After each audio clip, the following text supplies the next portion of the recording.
सबु चाषी भाई मान सादर नमस्कार फेर गुटे नुआ वीडियो रे आपण मान स्वागत। देखुन ये वीडियोटा केतने केते इम्पोर्टेंट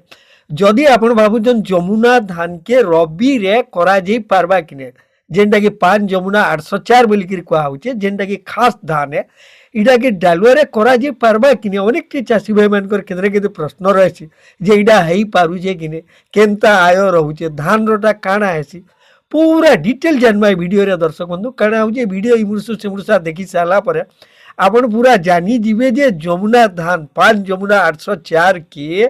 आमे डालुआ रे रबी रे करवाटा ठीक हेबा कि ने करा जाई पारबा कि ने पूरा डिटेल जानवा। दर्शक बंधु कुरेपुल टीवी रे आपण मान स्वागत। सबु समिया के चाष रो नुआ नुआ अपडेट आमे आके आके देखते आसुछु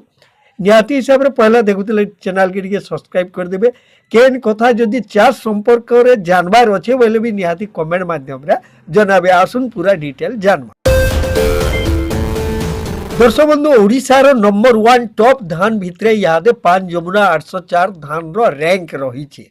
पूरा एक नंबर बहुत बढ़िया आयो अधिक अमलक्षम धान बोली कहा होचे हाई यील्ड जेनटा बोली कहा होचे इंप्रूव वेराइटी है और इटा के सब बेले मध्यम जमी रे करा जायसी आपण बहाल जमी रे भी करी पारबे इटा के मध्यम जमी बहाल जमी केतरे केते बढ़िया जमुना धान रो लागी इथरे गुटे खास जिनिस होचे कम रोग लागसी आपनकर जह खर्चा नहीं हुए खर्चा निहाती हिसाब रे कमी जिबा लाभ के देखबा बेले सब पानी पागरे हेबार इटा धान होचे जमुना 5 804 आर गुटे खास जिनिस होचे सब माटी रे भी इटा हेई पारुचे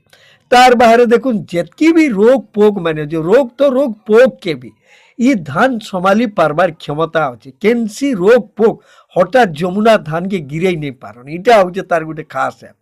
तापरे जेन जगह चाषी भाई मैंने करिछन केबे चाष रे निराश नहीं जमुना धान रो इटा होचे खासियत बोली करी कहमा आपण कम पक्षे 30-32 क्विंटल कम हिसाब से देखबे बोले तो प्राय कमन है और भल करी जी तामने टिके फॉर्मेटिव करी जदी आपण चाष करूछन ठीक के प्रोसेसिंग करी देबे बोले आपण 35 रु 40 क्विंटल धान प्राय चाषी करी करी देखे दे पारुछन।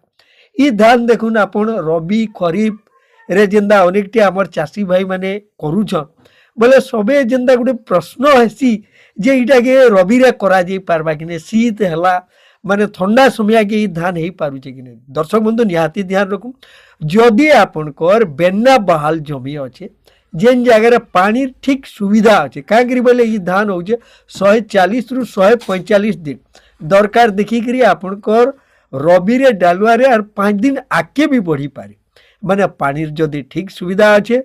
तापरे आपनकर बहाल जमी अच्छे ठीक भल माटे आपनकर पाखे सफिशिएंट टाइम थिबार कथा आके जेहेतु इटा 150 दिन तक पाके पले जिबा 140 रु 145 बोले जदि आपनकर पाखे ठीक पर्याप्त समय अच्छे अधिक जदि आपन लाभ चाहछन निहाती हिसाब रे आपन रबी रे डालुआ रे जमुना 5 जमुना 804 के आराम से करि पारबे निहाती हिसाब रे आपनकर डाउट क्लियर हेतिबा बोली करी हमर आशा।